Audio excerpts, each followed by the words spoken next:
This is Russell Copeland, former NFL player for the Buffalo Bills, Green Bay Packers, and Philadelphia Eagles.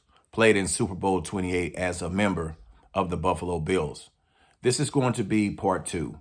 Part one, I talked about the journey, the evolution, the perseverance, and determination of the African American quarterback. In part two, I'm going to discuss the evolution of the African American quarterback and how the African American quarterback dispelled the misconceptions by having success in the collegiate and professional level. In 1994, Tommy Frazier from Nebraska leads the Cornhuskers to two back-to-back championships in 1994 and 1995 against the University of Miami and the University of Florida. In 1995, Steve Air McNair from Alcorn State is only the second African-American quarterback drafted in the first round since the 1970 merger. Steve McNair's college statistics were really off the charts. He finished his career with 14,496 yards passing, with 119 touchdowns, and added 2,327 yards and 33 touchdowns on the ground. Rest in peace to the great Steve Air McNair. In 1998, Randall Cunningham leads the Vikings to a 15-1 record as they set an NFL record of 556 points scored. Randall Cunningham had MVP type of numbers, but again, he's snubbed and comes in second place for the MVP running. That's the fourth time in his career that he comes in second place in the MVP running. In 1999, in the NFL Europe game, Damon Craig for the Scottish Claymores passes for a record 611 yards, 5 touchdowns with just 27 completions. After the football game, his uniform is given to the Pro Football Hall of Fame. That same spring in 1999 was a monumental draft because 5 African-American quarterbacks were drafted from round 1 to round 4. The second overall pick, the Philadelphia Eagles picked Donovan McNabb. At that time, that was the highest pick by an African-American quarterback, picked second. Followed by the third overall pick was Achilles Smith, picked by the Cincinnati Bengals. The 11th overall pick was Dante Culpepper, picked by the Minnesota Vikings. In the second round, Sean King is picked by the Tampa Bay Buccaneers.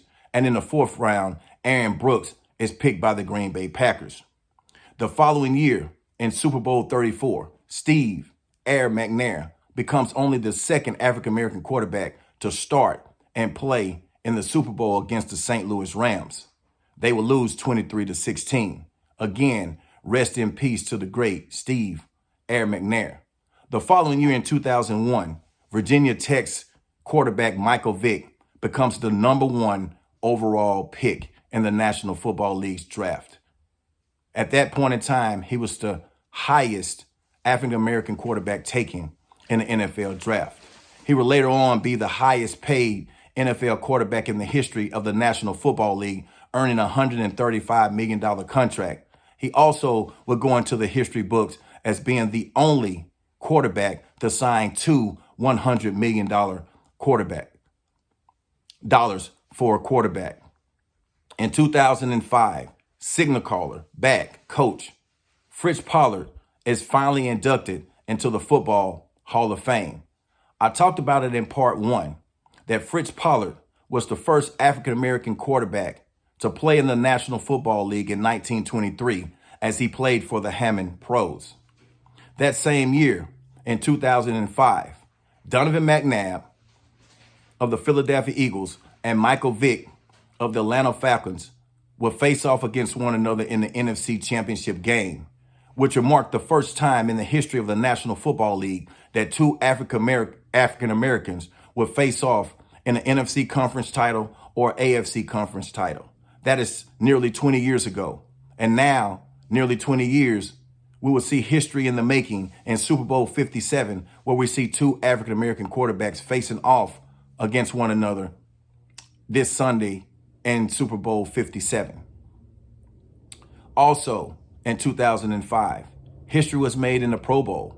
For the first time in the history of the Pro Bowl, 3 African-American quarterbacks will represent their conference in the Pro Bowl. Donovan McNabb of the Philadelphia Eagles, Dante Culpepper of the Minnesota Vikings, and Michael Vick of the Atlanta Falcons will represent the NFC in the Pro Bowl. In 2006, Vince Young of the University of Texas is named the MVP of the 2006 Rose Bowl championship, where he wins in dramatic form with 19 seconds left. He runs into the right pylon to secure the victory for the University of Texas. In 2006 of that year, Warren Moon is the first full-time African-American quarterback to be elected in the Pro Football Hall of Fame. In his NFL career, Moon threw for over 49,000 yards, 391 touchdowns, and he won 5 Grey Cups in the CFL. If you combine both of those statistics, Warren Moon had 70,553 yards and 435 touchdowns, way more than any quarterback in the history of the National Football League at that time. Many say that Dan Marino is the best pure passer in the history of the National Football League. I personally disagree.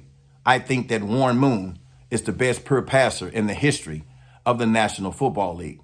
That same year, in 2006, Ohio State senior quarterback Troy Smith is named the 72nd Heisman Trophy winner. In a landslide, he becomes the Heisman Trophy winner. 801 first place votes was given to Troy Smith. That's 86.7% of those votes.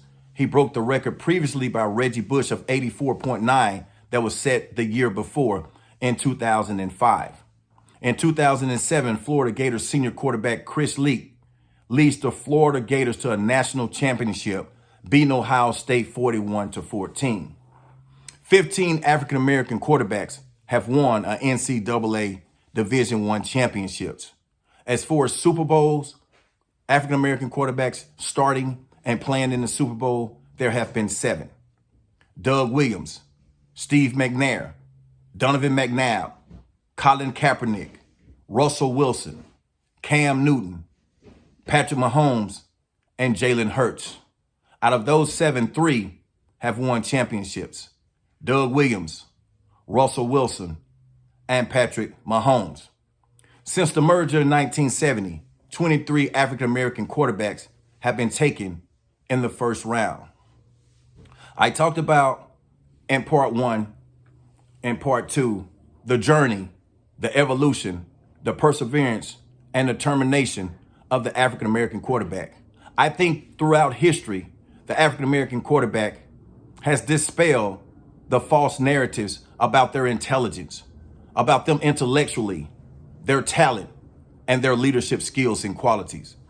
Those things have been misspelled by the African-American quarterback. 11 teams had black starting quarterbacks in 2022. So I think this Super Bowl historical matchup between Jalen Hurts and Patrick Mahomes will soon become commonplace in the National Football League. When you look at salaries in the National Football League currently, 3 African-American quarterbacks have the most guaranteed money in the history of the National Football League. Number 1 is Deshaun Watson, $230 million. Record-setting, guaranteed money. Number 2 is Kyler Murray with $189 million guaranteed. And number 3 is Russell Wilson with $165 million guaranteed. I think this Super Bowl 57 is going to be historical, yes. And I think it's also going to be epic. But at the end of the day, history will be made when Patrick Mahomes will face off against Jalen Hurts in Super Bowl 57. For the first time, 2 African-American quarterbacks will be featuring and facing off. Again, I am Russell Copeland, former NFL player for the Buffalo Bills, Green Bay Packers, and Philadelphia Eagles. Thank you for tuning in.